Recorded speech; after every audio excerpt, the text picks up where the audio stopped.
Boa noite a todos. Meu nome é Sueli Longo, sou presidente da Sociedade Brasileira de Alimentação e Nutrição. O objetivo da nossa live hoje é tratar com vocês a questão do Dia Mundial de Alimentação, que foi no dia 16 de outubro, por ter ocorrido no domingo.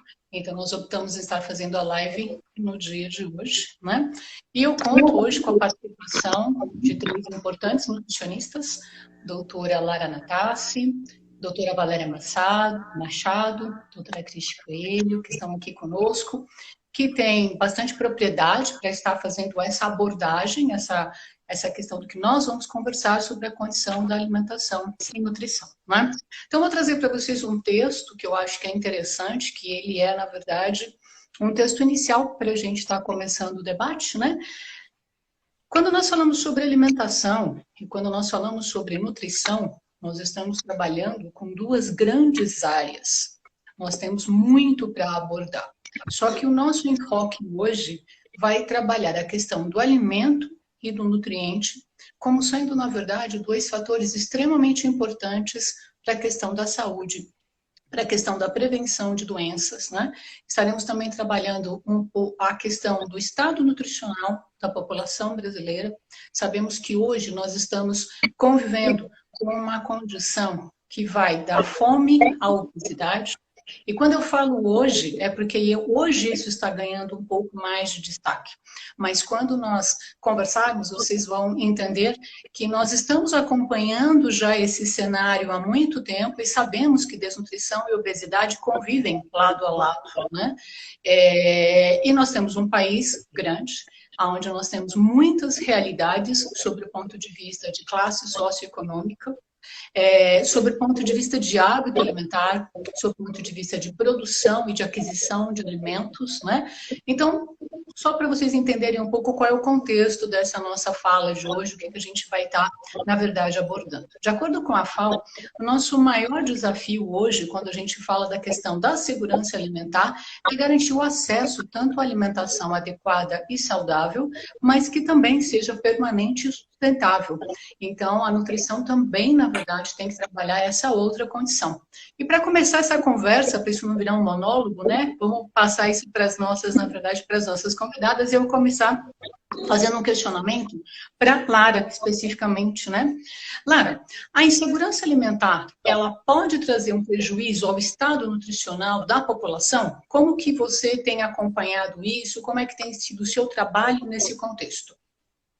Bom, em primeiro lugar, quero dar boa noite a todas, agradecer aqui a oportunidade, é um prazer estar aqui com pessoas que eu admiro tanto, a Sueli, a Valéria, a Cristi, e com todos vocês que estão assistindo aqui a live, e a gente vai estar super disponível para perguntas aqui depois também. Bom, vamos falar de insegurança alimentar, né? Quando a gente fala de insegurança alimentar, a gente fala de dificuldade de acesso, né, aos alimentos, a alguns alimentos em específico. E quando a gente tem pouco acesso, principalmente aqueles alimentos que vão trazer mais nutrientes para a nossa alimentação, a gente entra em deficiência de nutrientes. A gente deixa de consumir nutrientes que são importantes para o nosso organismo funcionar direito, para a gente ter um metabolismo que esteja adequado, né? E para a gente prevenir doenças. Então, a gente vai comprometer diversos sistemas do nosso corpo quando a gente tem falta de nutrientes. E é muito comum acontecer isso, porque a gente precisa de uma alimentação variada e equilibrada para poder ter todos os nutrientes que o nosso corpo precisa.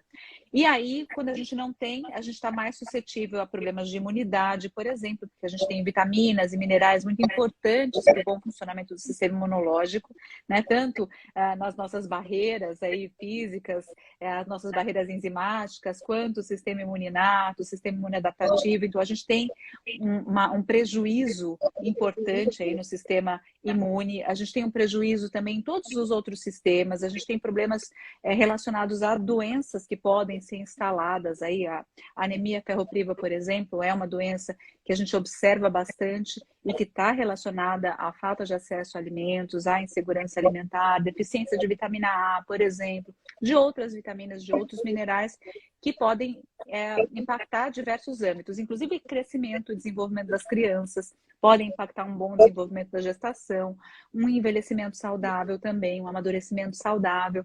E, então, por isso que é importante que a gente tenha acesso a uma alimentação bem variada e bem equilibrada. Mas, para isso, a gente precisa poder adquirir todos os tipos de alimentos, todos os grupos alimentares, e aí a gente fala não só de carboidratos, proteínas e gorduras, mas também de micronutrientes, como as vitaminas, os minerais, além das fibras e dos compostos bioativos que estão principalmente nos alimentos de origem vegetal e que podem ter o seu acesso prejudicado em função de mudanças econômicas, em função de falta realmente de condição de aquisição, né? A pandemia foi um momento em que isso se agravou, mas a gente sabe que isso é um problema que já vem aparecendo faz tempo. Então, tudo isso gera deficiência nutricional que pode estar associado à doença e aí trazer vários prejuízos para o nosso corpo. Não, perfeito. Eu acho que a gente tem que trazer também para essa discussão, né, que nós tivemos sim a campanha ligada ao Dia Mundial da Alimentação. A Organização Mundial de Saúde traz, na verdade, uma condição que é não deixar ninguém para trás, né? Então, acho que essa condição é realmente ter este olhar, para todos os aspectos que você trouxe sobre o ponto de vista de quais são os problemas nutricionais que a falta do alimento pode trazer para o organismo desse indivíduo, comprometendo desde a criança até o idoso, como você bem trouxe, né, bem elucidou essa condição. Mas aí eu ainda vou continuar com você um pouquinho, lá daqui eu queria trazer uma outra condição também dentro disso que a gente está falando agora, porque existe uma outra preocupação mundial que diz respeito à obesidade.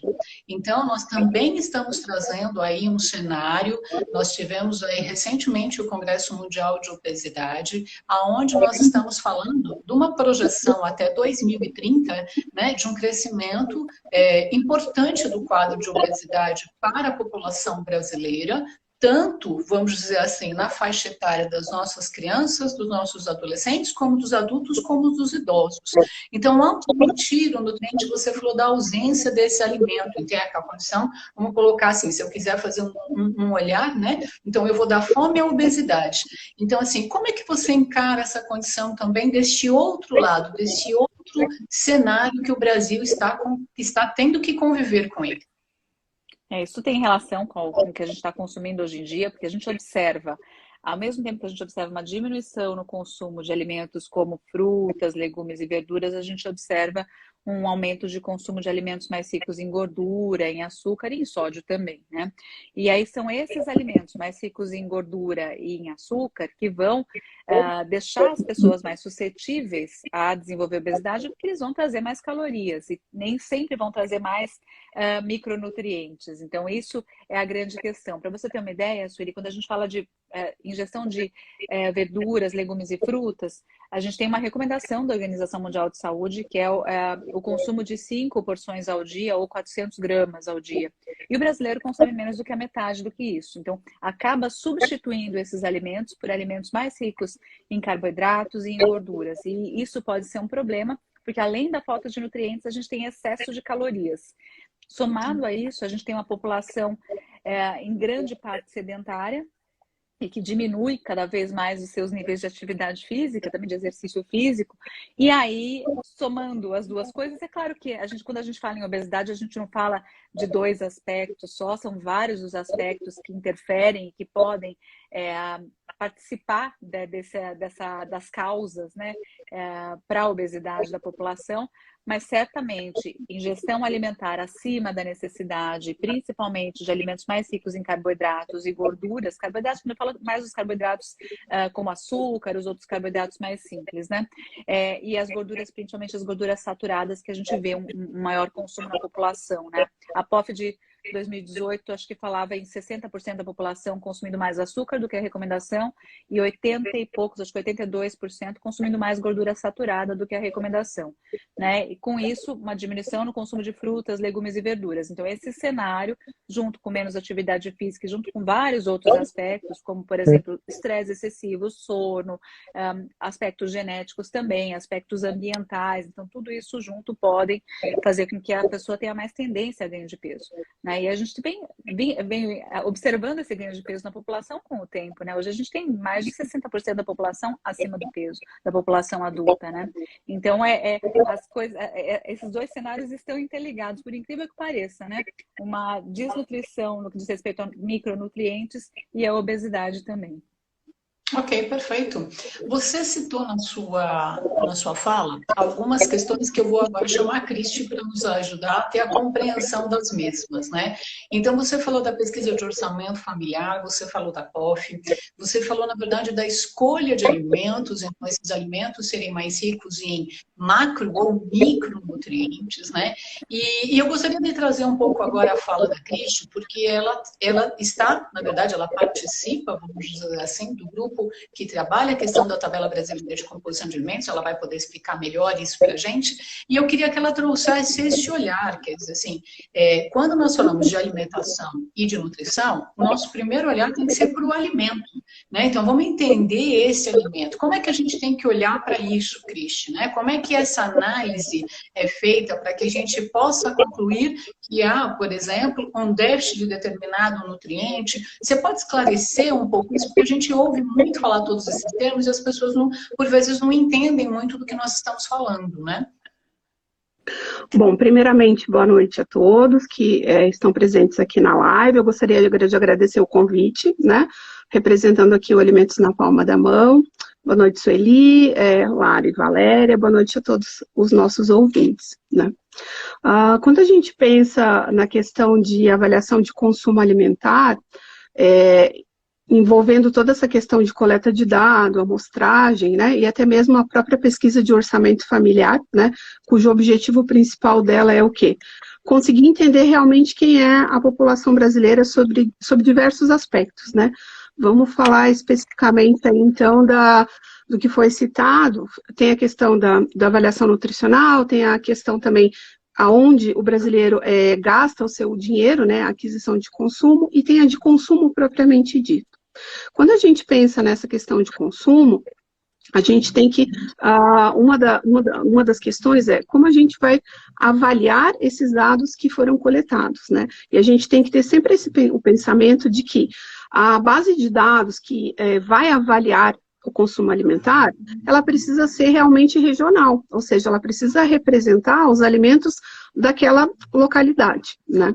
Então, quando nós iniciamos o projeto de reformulação da TBCA em 2017, né, foi também com esse olhar, porque até então a gente não tinha disponível no Brasil uma tabela de composição que fosse ampla o suficiente, abrangente o suficiente, digamos assim, no sentido de ter componentes e no sentido de ter alimentos que conseguissem abarcar tudo isso que foi citado pela população. Porque a ideia principal é o quê? O que é uma pesquisa de orçamento? É entender o que essa população consome. Até a POF anterior, né, que nós tínhamos de 2008, esses dados acabaram sendo avaliados com uma tabela que não era aqui do Brasil. Então, para macronutrientes, a gente até observou que não teve tanta diferença assim. Mas quando a gente pensa em micronutrientes, a gente tem que entender que dependendo do local de onde a gente utiliza essa tabela, é completamente diferente até mesmo, porque o nosso solo é diferente, o nosso clima é diferente. O Brasil tem 5 regiões e as 5 são completamente diferentes, com diferentes tipos de alimento. E isso precisa ser previsto, né? Então, o nosso papel, quando nós fomos convidados, né, pela Faculdade de Saúde Pública, a Federal Fluminense, para participar desse processo de reavaliação, então, da POF anterior, foi no sentido de tentar verificar o que não havia sido avaliado anteriormente, e cobrir, então, toda essa situação para a nova POF. Então, a última pesquisa de orçamento familiar de 18 e 19, ela já conseguiu prever isso, ou seja, pensando, por exemplo, que a gente tem alimentos muito típicos do Brasil que a gente não encontraria em outros países. Por exemplo, a gente não tem o consumo de farofa em outros países, né? Ou ainda o baião de dois, o tacacá com jambu, entre outros alimentos que são típicos principalmente da biodiversidade, como várias frutas que são ricas, por exemplo, em vitamina A, vitamina C, né? Como foi citado, que são questões extremamente importantes de se entender, porque elas aí estão diretamente ligadas a doenças crônicas e o processo de prevenção. Aí, só para fechar a minha fala, também é importante entender essa questão do que nós temos disponível no nosso país, e até mesmo essa questão de composição, quando a gente pensa na questão de políticas públicas, né? Por quê? Quais seriam os principais alimentos que deveriam ser incentivados por o cultivo em função desta composição? Quais deveriam ser incentivados para serem ofertados? Porque a gente vai conseguir entender, então, esta composição. Então, existe essa questão da importância de se você tem, então, uma tabela que seja regional e conseguir entender esses alimentos. Não, perfeito.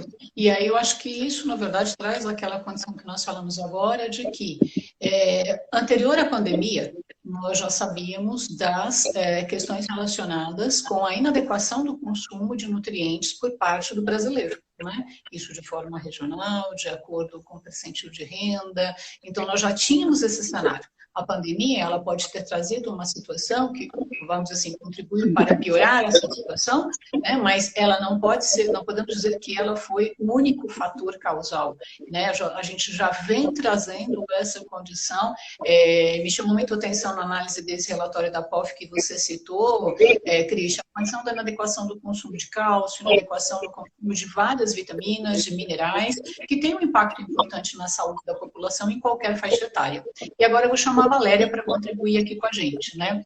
Então, nós temos, em paralelo, Valéria, uma outra condição ligada à área da saúde pública, que são as doenças crônicas não transmissíveis, né, que nós sabemos que elas apresentam índices, mundialmente falando, alarmantes. No Brasil não é diferente. E aí eu queria que você comentasse um pouco com a gente como que essa questão da insegurança alimentar, como que ela impacta na questão das doenças crônicas não transmissíveis. Primeiramente, eu gostaria de cumprimentá-las, né, Sueli, Lara, Cristi, e a todos que estão aqui nessa live dessa noite, e agradecer esse convite para esse bate-papo incrível aqui com vocês.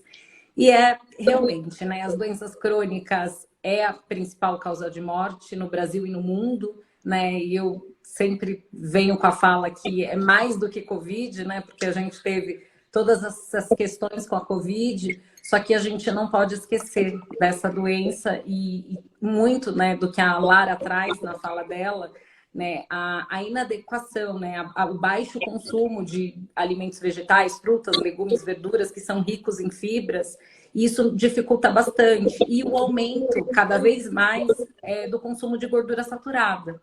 Que isso está extremamente ligado, né, e é o que é a questão que a gente discute muito dentro da cardiologia, que é o aumento de LDL, né? Então, o aumento de LDL para a formação de placa aterosclerótica, enfim.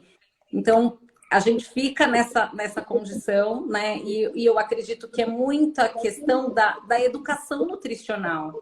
Eu acho que a insegurança alimentar é algo que nos preocupa bastante, mas é a questão do que a gente precisa levar para o cenário, de quanto a gente precisa educar a nossa população.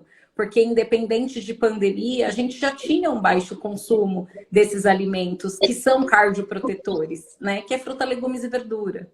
Né? Então, a gente precisa cada vez mais trabalhar esse incentivo para os nossos pacientes. Então, sim, tá intimamente ligado e a gente precisa trabalhar nisso. Parece clichê, parece aquela coisa básica, né? Lá vem a nutricionista que fala de fruta, legumes, verdura. Nessa tarde mesmo eu estive com uma moça que ela falou assim: Valéria, deixa eu te perguntar uma coisa, mas qual cápsula que eu posso tomar para que eu tenha mais energia para isso? E aí eu disse para ela: como é o seu consumo de fruta, legumes e verdura? Aí ela falou assim: é baixo. E eu falei: mas o que você acha de melhorar isso? Ela falou assim: mas não tem nenhuma cápsula de vitamina C? Eu achei muito interessante. Eu falei assim: e a laranja, né? E o abacaxi? E aí fui falando, e a fruta da época. E aí ela foi observando, e eu achei interessante aquela fala ali, porque você fala, gente, a pessoa fica esperando algo mágico, e a nutrição ela é muito mais simples, né? Ela é guia alimentar da população brasileira, e é isso que a gente trabalha em todos os cenários.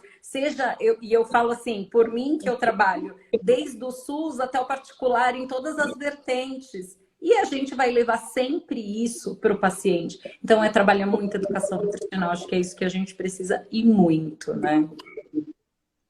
Ótimo, perfeito. Eu acho que assim, a fala ela está sendo uníssona das quatro, né? Porque eu assino embaixo do que os meus colegas estão falando, e eu acho que isso vai muito de encontro ao que a Sociedade Brasileira de Alimentação e Nutrição preconiza. que é, na verdade, a construção, então, de um hábito alimentar saudável, né? Onde você gerencia as suas escolhas alimentares, aonde você inclua na sua alimentação diária os alimentos com baixo teor de energia e alta quantidade de nutrientes na composição, né? E que também possa ter esses outros alimentos que têm menos nutrientes na composição, com alto valor de energia, mas que você gerencia a frequência e a quantidade que você consome desses alimentos, né? Então, isso me lembra muito das nossas reuniões, né, das quais vocês fazem parte também, onde nós falamos, não existem os alimentos proibidos, mas sim o gerenciamento dos alimentos que nós devemos consumir. E dentro dessa parte do gerenciamento, eu vou voltar um pouquinho para a Lara. Lara, no momento onde você tem essa condição de dificuldade de acesso ao alimento, né? Então, aqui foi muito falado sobre a condição, isso passa pela nossa fala, que se chama educação nutricional, né? Então, no momento onde você tem dificuldades para ter acesso ao alimento, como o profissional nutricionista vai atuar nesse momento, né? Porque tem uma coisa que eu quero, na verdade, trazer aqui para ver se vocês concordam comigo ou não, que se tem uma noção, ou se tem uma fala de que o nutricionista é um profissional que só vai prescrever, vamos dizer assim, uma alimentação que é inacessível porque é cara, né? E a gente sabe que isso não é verdade. Nós temos, sim, todo um potencial técnico para fazer uma prescrição nutricional que atenda a necessidade nutricional do nosso indivíduo, do nosso paciente ou da população. Então, como é que você trabalha isso? Quer dizer, todos nós sentimos isso em todos os locais onde trabalhamos. O poder aquisitivo, na verdade, está dificultando o acesso ao alimento. Como é que você está trabalhando isso? O que você dá de orientação para a gente aí que a gente poderia incorporar na nossa prática profissional e até se nós tivermos leigos aqui também participando dessa live, que eles possam utilizar no seu dia a dia. Sim, é super importante a gente falar sobre isso, abordar, né, a parte onde a gente considera também, né, a condição socioeconômica das pessoas. A gente vê que as pessoas hoje em dia têm menos condição de comprar alimentos do que antigamente, né? Isso por causa de várias mudanças que aconteceram na economia, inclusive, né? E na condição de cada um também, né? Eu sempre falo que eu gosto muito da sua fala de não ter alimentos proibidos, né? A gente tem que prezar o incluir para não ter que excluir. Então, vamos primeiro colocar os alimentos vão trazer nutrientes, né? E para não ter que excluir nenhum alimento que dê prazer e que as pessoas gostem de comer, né? Só realmente gerenciar a quantidade, frequência. Agora, se tratando das verduras, legumes e frutas, realmente, quando a gente vai observar, houve um aumento no valor desses alimentos. As pessoas reclamam e dizem que um dos motivos pelos quais elas não consomem é o preço. Que muitas vezes um pacote de biscoito pode estar mais barato do que uma dúzia de bananas ou de um pouco de laranjas. Então, existe realmente essa dificuldade e as orientações são várias. O que a gente pode falar? Primeiro, usar os alimentos de época, como a Valéria mesmo mencionou. Então, os alimentos da época, eles normalmente estão mais baratos, porque eles estão mais abundantes. Então, essa é a primeira estratégia. Então, buscar quais são esses alimentos de época e procurar por eles. Segunda coisa, ir na xepa da feira. Isso ajuda bastante também. Então, ir na feira no momento em que a feira está quase fechando, porque os preços vão diminuir. Pechinchar também faz parte, né? Então, a gente pode negociar o preço dos alimentos com o vendedor, com o feirante, e fazer uma pesquisa de preço. Porque o que acontece? Muitas vezes a gente trabalha num canto da cidade, mora no outro canto da cidade, às vezes no centro está mais barato do que na periferia, às vezes é o contrário, na periferia é mais barato do que no centro. Fazer uma pesquisa de preços ajuda, hoje a internet ajuda muito para isso também, né? Muitas pessoas têm acesso à internet, ou então mesmo panfletos, então olhar, né? Fazer pesquisa, fazer uma lista para não comprar nada mais também, porque às vezes, né, o excesso de gasto não é no alimento de origem vegetal, né? Mas sempre prestar atenção nesses fatores. E outra coisa muito importante é o aproveitamento integral dos alimentos. Porque se a gente usa os alimentos de forma integral, a gente economiza mais porque a gente aproveita mais vezes. Então, usar talos, usar cascas, né? Talos podem ser usados para fazer omeletes, tortas, sopas, sucos. As cascas podem ser usadas para fazer chá, para fazer também bolos, tortas. Esses dias estava testando na cozinha um bolo de laranja com casca. A gente usou a laranja inteira, né? Então, foi uma forma de usar o alimento de forma integral e usar menos quantidade, já que a gente usa o alimento de forma integral. Então, com essas formas de preparo, a gente consegue realmente aproveitar integralmente. E outra coisa, né? parar com essa história de que eu não vou consumir amanhã o alimento de hoje, né? Então, realmente, repetir, né? Usar o resto de ontem, ou comer de novo, ou reaproveitar. Se não der, congela, põe na geladeira, usa 2, 3 dias depois, mas não deixa de usar, né? Porque isso vai fazer com que a gente economize, com que a gente use mais e que a gente tenha cada vez mais presentes na nossa mesa as verduras, os legumes e as frutas. Isso vai fazer com que a gente realmente consiga ter o benefício desses nutrientes. Com relação às frutas, viu que ela está estragando?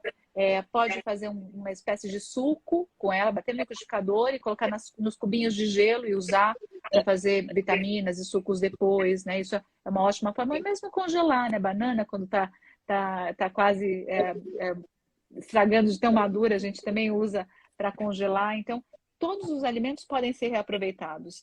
Então, vamos usar o máximo que a gente puder, porque eles estão caros, né? Vamos aproveitar. Eu gosto muito de uma frase que é o desperdiçar menos e nutrir mais, né? Então, acho que o brasileiro está precisando aprender isso. Faz tempo que ele precisa aprender isso, né? Porque nós sabemos o quanto de alimento que o brasileiro desperdiça, né? Aí eu vou trazer um pouquinho agora para a Cristi, uma condição que eu sei que ela trabalha com isso também, né, Cristi? Que é dentro dessas dicas que a Lara trouxe agora, que diz respeito à condição específica, por exemplo, do sal, né? Como que nós podemos orientar o nosso consumidor a reduzir a quantidade de sal e a quantidade de açúcar que ele utiliza para preparar esses alimentos? Porque as três comentaram, vamos dizer assim, sobre a necessidade de nós nos atermos à condição da alimentação do brasileiro, mas também trata-se de uma orientação mundial. A Organização Mundial da Saúde está dizendo para nós, né? Temos, na verdade, que induzir a palavra, não sei se ela é correta, mas nós temos que orientar, vamos dizer assim, estimular o nosso indivíduo a consumir menos açúcar, menos sal e menos gordura. Então, eu vou lançar aqui duas perguntas. Uma vai para a Cristi, a outra depois vai já na sequência para a Valéria. Cristi, eu queria que você falasse um pouquinho para a gente da condição do sal e do açúcar, e a Cristi depois, a Valéria depois, como ela abordou a questão das gorduras, que ela também trouxesse um pouco das gorduras. Como que a gente pode trabalhar essa orientação? Vamos lá, Cristi? A gente sabe realmente que o paladar do brasileiro, ele acaba sendo extremamente saturado, tanto para as coisas muito doces, quanto para as coisas muito salgadas, digamos assim, né? E acaba sendo um tanto quanto complexo mudar esse hábito quando a gente pensa em excluir completamente, né? Então, a ideia sempre é tentar, inicialmente, reduzir, pelo menos na metade, o consumo inicial que ele tem. Então, se ele usa, por exemplo, para um café, 2 sachêzinhos de açúcar, tentar inicialmente colocar apenas um sachêzinho, né? Ou até mesmo, ele está adoçando o açúcar, o suco dele, tentar também, aos poucos, ir reduzindo essa adição, até que ele consiga tirar totalmente, né? A gente sabe que muito do consumo do sal, ele está relacionado à questão do sal de adição aos alimentos, né? E esse sal, na verdade, muitas vezes as pessoas têm a falsa ideia de que ele vai melhorar o sabor do alimento, mas o sal, na verdade, ele só vai salgar, né? O que vai efetivamente melhorar o sabor é o uso de ervas e especiarias. E muito se fala a esse respeito. Vamos introduzir ervas, vamos introduzir especiarias, né? Para retirar o sal, né? Só que para que isso aconteça, a gente precisa também entender quais nós gostamos mais. E é uma questão realmente de experimentar o que combina com o que. Não existe erva ou especiaria proibida quando a gente pensa no consumo de alimentos, né? Tudo acaba sendo válido. O cuidado que precisa ter é não se misturar tudo, porque aí se confunde todos esses sabores e no final você não vai ter o sabor propriamente do alimento, né? Então, uma outra dica interessante é não colocar o sal no início do preparo do alimento, porque muitas vezes você vai acabar colocando no final também. Então, deixe para incluir esse sal somente no final, né? Daria para fazer uso também de ervas, especiarias, ervas principalmente, né? Desidratadas, aí você coloca no início do preparo para que ela se hidrate ao longo da preparação. As frescas, normalmente, a gente indica que se coloque no final para preservar realmente o frescor, né?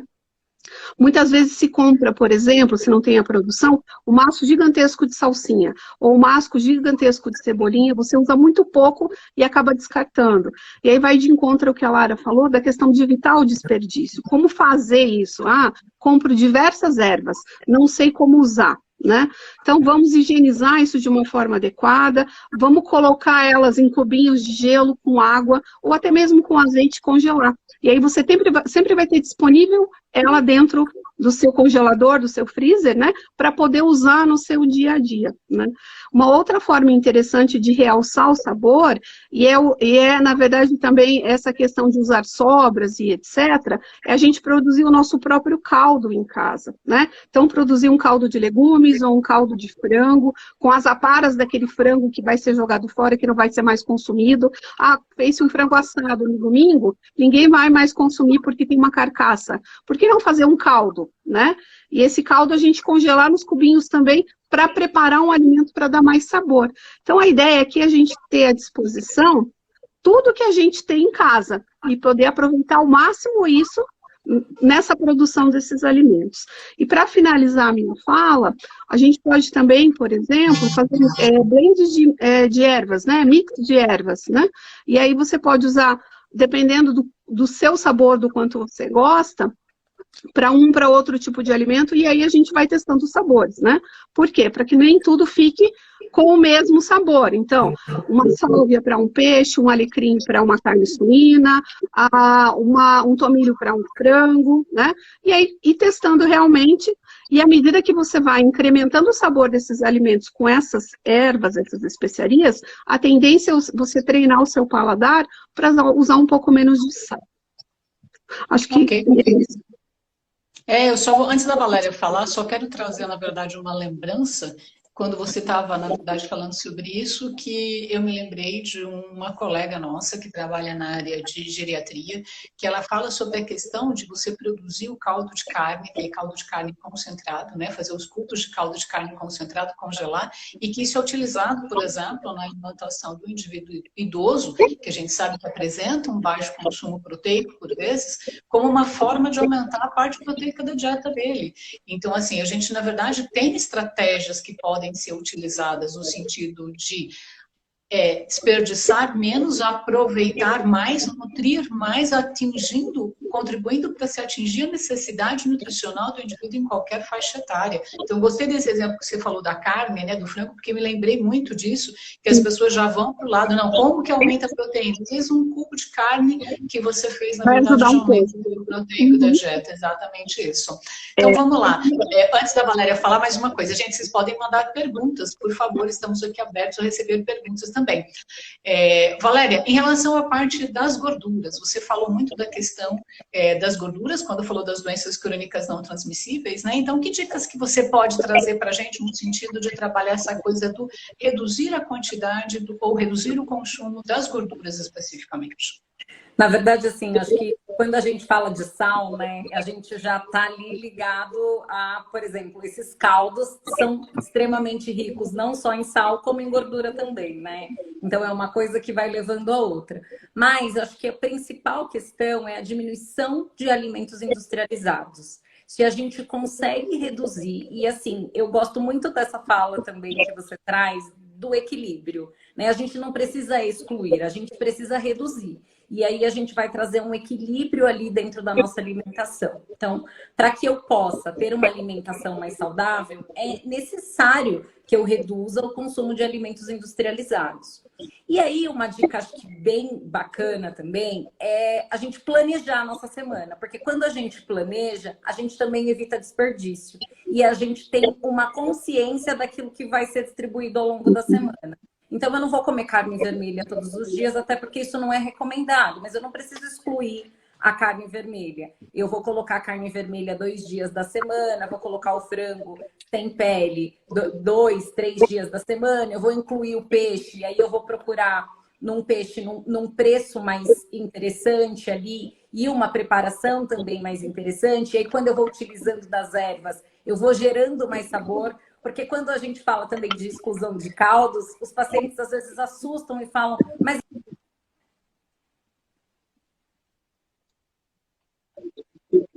da minha alimentação. Não, você vai ganhar um sabor que você não tem ideia do quão incrível e maravilhoso é esse sabor. E aí, porque quando a gente diminui gordura, porque gordura dá palatabilidade, por isso que eu quero, né, sempre mais ali. Então, abusar dessas ervas dentro da alimentação vai trazer isso de forma adequada. E uma coisa é incluir tudo no prato, né? Porque eu acredito que muitas de vocês aqui, né, Nutris, tem o problema agora com o final de ano, porque todo mundo quer emagrecer, né, começa a esquentar, e aí vem as buscas pelas dietas pobres em carboidrato e muito rica em proteína. E o que a gente observa? Nessas ricas em proteínas, vem muito acompanhado de gordura.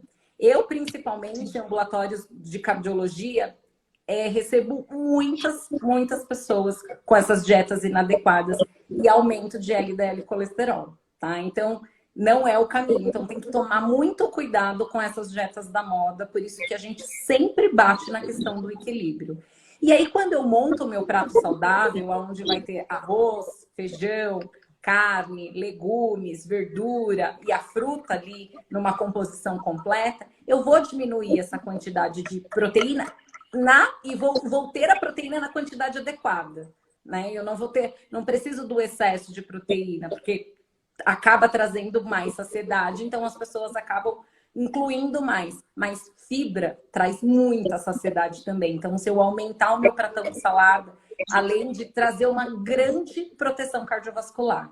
Então, acho que nessa questão, diminuir alimentos industrializados, incluir mais alimentos in naturas e planejar a semana. Eu acho que isso é o contexto como um todo. Porque quando eu planejo, eu principalmente economizo. Né? Porque daí eu vou colocar ali quantas frutas, quantos legumes, eu vou fazer isso, olha, isso eu vou aproveitar com isso, esse que vai sobrar aqui eu vou fazer tal coisa, porque faz a gente pensar e a gente vai refletir sobre aquilo. Isso vai trazer uma economia para o bolso e uma super nutrição aí para a semana de cada um, né? Perfeito. Retomando um pouco a questão do caldo, eu me recordo também que quando a gente faz essa orientação no consultório, sobre o ponto de vista daquele paciente que tem um controle maior de lipídio, nada impede que você peça para ele deixar esse caldo, na verdade, na geladeira, e depois você tire, né? A orientação do que a gente faz, né? Tira com a colher aquela parte daquele sobrenadante de gordura e você consegue um caldo magro. Então, assim, existem várias técnicas que podem ser utilizadas, eu concordo com o que vocês estão trazendo, né? Acho que é interessante também a gente falar sobre formas de preparo, né? Então, assim, as pessoas, como a própria Valéria trouxe, quer dizer, o lipídio, a gordura, ele vai trazer essa pegada do paladar, vamos dizer assim, do sabor, né? Mas a gente tem que, na verdade, também trabalhar esse outro lado, que é mostrar que existem outras formas de preparar os alimentos. E o próprio mercado hoje, o consumidor exige que se tenham produtos com menor teor de gordura na prateleira. Então, acho que às vezes também a gente tem que olhar um pouco para a prateleira dos locais onde a gente vai fazer a aquisição dos alimentos. Se estiver num restaurante, que olhar com mais carinho ali para o cardápio, para o menu, porque todos hoje sabem dessa necessidade e dessa solicitação por parte do consumidor. Então, às vezes, é abrir um pouco esse olhar também e sair do hábito, vamos dizer assim, eu só peço aquilo. Será que não tem uma coisa diferente? Será que não tem um preparo diferente com menos gordura, com menos sal, com menos açúcar? Então, eu acho que a gente também tem que orientar sobre essa diversidade de possibilidades, né? Lara, a gente tem uma pergunta aqui que eu vou encaminhar para você, né? Então, eu agradeço a Graziele, que fez a pergunta. Ela diz respeito aos adoçantes. Em relação ao adoçante sucralose, ele é bom ou ruim? Já vi médico dizer que é ruim e Nutri dizer que é bom, né? O que você pode trazer, na verdade, de resposta para a Graziele? Obrigada, Graziele, pela pergunta. Tudo depende do objetivo, para que ele vai ser usado, né? Se ele vai ser usado, por exemplo, para diminuir consumo de açúcar, para diminuir valor calórico da alimentação. Então, tudo vai depender do objetivo, mas é importante a gente deixar muito claro que os edulcorantes, né, os adoçantes, né, ditos como adoçantes, eles são das substâncias mais estudadas cientificamente. Então, a gente tem muita pesquisa sobre o efeito dos edulcorantes no nosso organismo e existe muita regulação por parte de vários órgãos internacionais, como, por exemplo, a FDA nos Estados Unidos, a Anvisa aqui no Brasil e também a EFSA na Europa, e que regulamentam e que trazem a ciência para isso e que postulam que a gente pode usar os adoçantes para o nosso paciente, dependendo do objetivo, obviamente, né, que a gente vai utilizar, mas com segurança. Existe também uma quantidade diária aceitável, que é a IDA, ingestão diária aceitável de cada tipo de adoçante.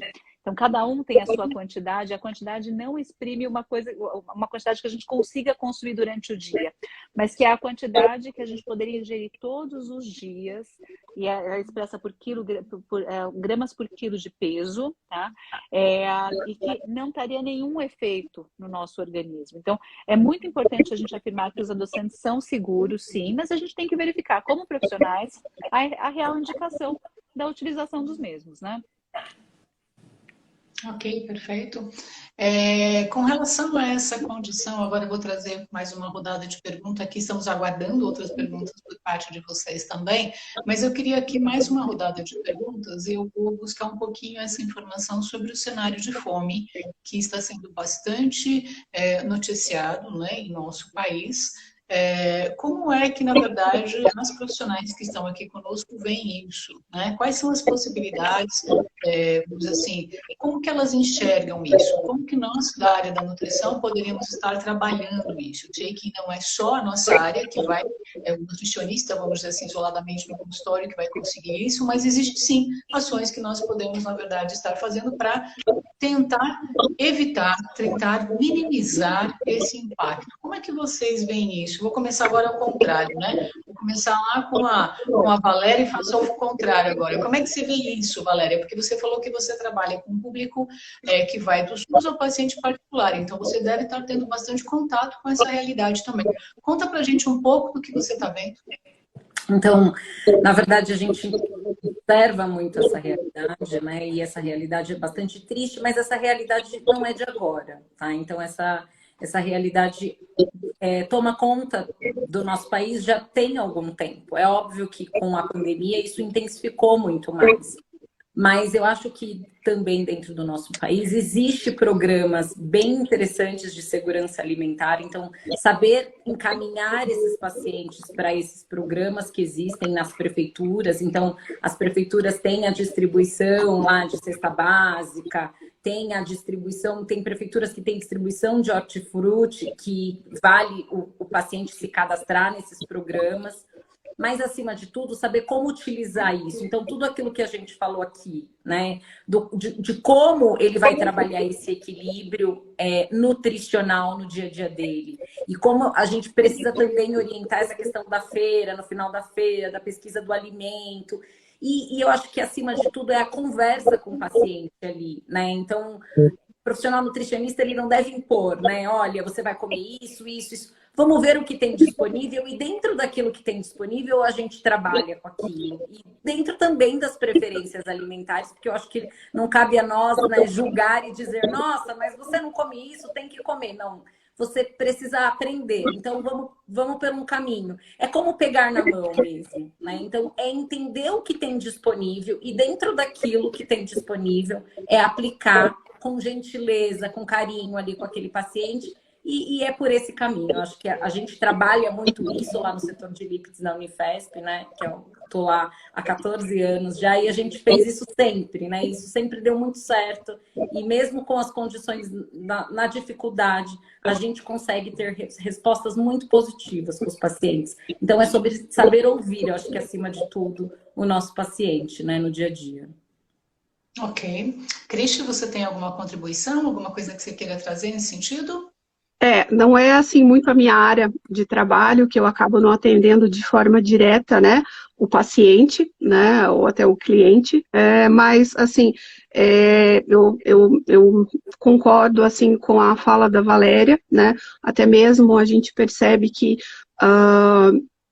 um pouco antes até mesmo da pandemia, até mesmo em função dessa necessidade de melhorar a sustentabilidade, saudabilidade dos alimentos e até mesmo em função da insegurança alimentar que o país vem, na verdade, não é uma situação de agora, muitas estratégias acabaram sendo criadas, né? Tanto por ONGs, empresas e até mesmo governamental, a gente tem realmente esses programas para tentar atender essa população realmente carente. Eu entendo que até mesmo a pandemia acabou meio que exacerbando um pouco mais isso, até mesmo em função desse perfil dessa população que acabou aumentando realmente, né? Então, tem os bancos de alimentos, as ONGs, distribuição desses alimentos, né? E realmente é isso, eu acho que precisa ser olhado com bastante carinho e atenção essa pessoa, né? E a gente, eu vejo assim que às vezes as pessoas têm um pouco de preconceito no sentido, usando a fala da Lara, de olhar o alimento da sua forma integral, né? Então, assim, achar que você consome, só é bom consumir a parte nobre do alimento. O restante acaba não precisa ser consumido, ele pode ser desprezado. E não é essa a realidade. A gente tem nutrientes nele como um todo. Então, a gente precisa olhar para esse alimento e aprender a ensinar as pessoas a também olharem desta forma. E aí a gente evita um problema muito sério que é mundial realmente, que é a questão de desperdício desse alimento, e impacta de várias formas, né? Ambiental, seja econômico e seja na própria questão relacionada à fome. Acho que seria isso. Ok. Lara? A fala da Cristi me fez lembrar de mais uma estratégia para a gente conseguir melhorar o acesso aos alimentos, que é utilizar aqueles alimentos que não são bonitos, que muitas vezes são desprezados pelos mercados, pelas Os imperfeitos, né? Os imperfeitos que têm tantos nutrientes quanto os convencionais, quanto os que não são imperfeitos, entre aspas, né? Porque todos eles são até mais acessíveis, né? Exato. Por vezes são jogados fora, eu acho que isso é importante a gente falar, né? Por vezes eles são jogados fora, né? A gente vê na feira mesmo, muito alimento jogado fora, né? Porque está batido ou porque está imperfeito e tudo mais. Então, acho que isso é interessante a gente pensar. Agora, bom, elas resumiram tudo, né? A gente abordou um pouco de papel do governo, da sociedade, do profissional da área da saúde mesmo. Então, a gente vê que tudo isso tem que estar envolvido para a gente realmente evitar a fome, trazer mais acesso da população aos alimentos, da população em geral. Eu acho que tem uma fala da FAO, quando fala sobre até sustentabilidade de desperdício de alimentos, que é o compartilhar, né? Isso é uma outra coisa que a gente pode fazer, né? Porque a gente pode compartilhar, né? De todas essas estratégias que a gente abordou aqui, né? Então, você não quer aproveitar, você não quer comer de novo, não quer congelar, compartilhe, porque tem gente que vai precisar desse alimento. Então, é uma outra técnica que a gente pode fazer para melhorar a condição do mundo como um todo, né? Isso é uma forma da gente conseguir melhorar. E outras coisas que a gente vem observando, algumas pessoas tendo hortas em casa também, isso é uma outra estratégia, né? Ter as próprias hortas, ou então comprar do pequeno produtor, que muitas vezes vai ajudar o pequeno produtor e vai trazer um custo um pouco mais baixo também para a aquisição desses alimentos. Então, tem várias estratégias que a gente pode fazer. O que a gente tem que observar como profissional da área da saúde é o que é possível para aquela pessoa. Então, é possível ela ir na xepa da feira, é possível ela comprar no pequeno produtor, é possível ela plantar alguma coisa em casa. Vamos trabalhar com o que é possível para ela. Porque se a gente trabalha com o que é possível, a pessoa vai sustentar aquele comportamento e aí ela vai continuar se beneficiando dele e da ingestão desses alimentos, né? Ok, perfeito. Eu acho que é isso mesmo, né? Eu gosto dessa fala do compartilhar, ela vai de encontro à campanha do não deixar ninguém para trás, né? Que eu acho que a gente tem que ter esse olhar, na verdade, enquanto ser humano mesmo, pensando nessa característica, né? Eu também realizo trabalho com algumas ONGs de todas essas ações que vocês citaram, nós vemos essas ações acontecendo, e tem uma delas que eu gostaria de trazer para vocês, que eu acho que a gente também precisa ter esse olhar, né? Por vezes a gente se depara nessas organizações, nessas instituições, com uma característica de que as pessoas só fazem doação, na verdade, de alimentos que são ricos em sal, em açúcar e em gordura, né? Então, assim, você não vê nessas instituições um movimento das pessoas quererem fazer doação de legumes, de verduras, de frutas, de cereais, de grãos, de raízes, de tubérculo. Às vezes você vê ali uma despensa riquíssima, na verdade, em alimentos com essa característica, e você fala, gente, por que não doar também esses alimentos que têm essa característica, né? O projeto da moeda verde é um projeto que eu acho muito interessante, que as pessoas reúnem, na verdade, a parte dos recicláveis, e elas trocam o posto de troca do reciclável por moedas verdes, normalmente são projetos de prefeitura, e com essa moeda verde, ela vai, na verdade, no centro de abastecimento abastecimento do município e troca por legume, verdura e fruta, né? Uma moeda de compra, vamos dizer assim, de troca por legume, verdura e fruta. Então, acho que nós temos muitas possibilidades, na verdade, de contribuir com a população, né, no sentido de não deixar ninguém para trás. Eu acho realmente que o compartilhar, que o olhar para todos esses pontos, com certeza, eles são alguns dos pontos. Essa foi a minha fala inicial. Falar sobre alimentação e falar sobre nutrição é uma temática gigantesca, né? E a gente trouxe aqui algumas coisas de reflexão que vão de encontro ao que nós estamos nos deparando na atualidade. Temos outras coisas que estão acontecendo na atualidade nesse cenário, mas que a gente não tem tempo, na verdade, para estar abordando tudo. Mas pelo menos se nós conseguirmos com essa nossa conversa, com esse nosso bate-papo, despertar em quem está nos acompanhando ou que venha assistir depois esse material que ficará disponível no canal do YouTube da ISBAN, e despertar essa consciência, despertar esse interesse para olhar para essa população e poder atuar junto a essa população. Acho que a gente também estará contribuindo com esse processo, né? Nós estamos caminhando para o final do nosso bate-papo, então vou fazer uma passada geral de uma mensagem final aí que as nossas convidadas podem estar trazendo para a gente, né? Para a gente poder estar fazendo esse encerramento. Então, vou começar seguindo o mesmo fluxo inicial, vou começar com a Lara, né, Lara? Suas considerações finais. Bom, eu vou mais uma vez agradecer a oportunidade de estar aqui com vocês, representando também a ISBAN junto com a Sueli. Eu faço parte da Comissão de Comunicação da ISBAN, e dizer para os profissionais que a gente vai estar aqui junto com vocês, trazendo sempre as melhores estratégias, pensando no que é possível ser feito para a gente conseguir trazer mais acesso realmente aos alimentos, à população aos alimentos, né? Porque essa é uma questão que preocupa bastante a gente, junto com a questão da obesidade, né? Então, vamos ver aí quais são as estratégias que a gente tem. A gente vai estar junto sempre pesquisando sobre isso, para trazer a melhor solução para a população e para o nosso paciente em geral. E para a população a mesma coisa, eles mantêm esse papel de trazer também as melhores soluções, as maiores pesquisas sobre alimentação e nutrição, e trazendo os melhores conceitos para que a gente possa aplicar na nossa vida no dia a dia, né? É isso. Obrigada, gente. Perfeito. Cristi, suas considerações? Gostaria de agradecer, então, o convite em nome do projeto Alimentos na Palma da Mão. Convido a todos a conhecer esse projeto, inclusive a Sueli faz parte desse projeto. A ideia é a gente procurar trazer informação com cunho científico, tanto para profissionais quanto para a população de uma forma geral, desmitificando todas as questões relacionadas tanto a alimentos quanto à ciência, né? O nosso endereço é alimentosnapalmadamão.com.br, o nosso Instagram também, Alimentos na Palma da Mão, né?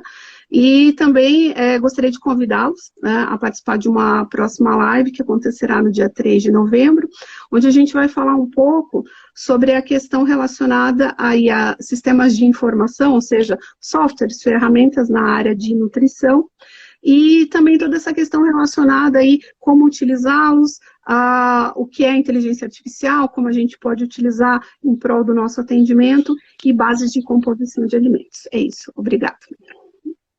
Valéria?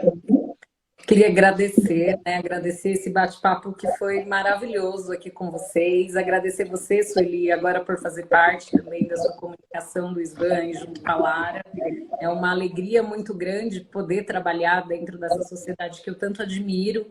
E eu acho que nós, profissionais nutricionistas, a gente tem que simplificar, né? Eu acho que a gente tem que trazer que menos é mais, né? E aquela ideia de ficar mirabolando dietas, eu acho que não, né? Eu acho que a gente precisa ir para o nosso típico prato brasileiro, arroz, feijão, carne, salada, legumes, fruta, e mostrar que isso pode ser muito saboroso de forma adequada, simplificando a vida do nosso paciente, não dificultando, né? Eu acho que esse é o papel do nutricionista, como facilitador, mas trazer uma alimentação sempre com muito sabor. Então, eu acho que isso é muito importante. Muito obrigada pela participação de vocês. Eu acho que foi um bate-papo muito tranquilo, muito gostoso, né? Todas trabalhamos juntas, vamos dizer assim, vocês viram que nós temos esse contato.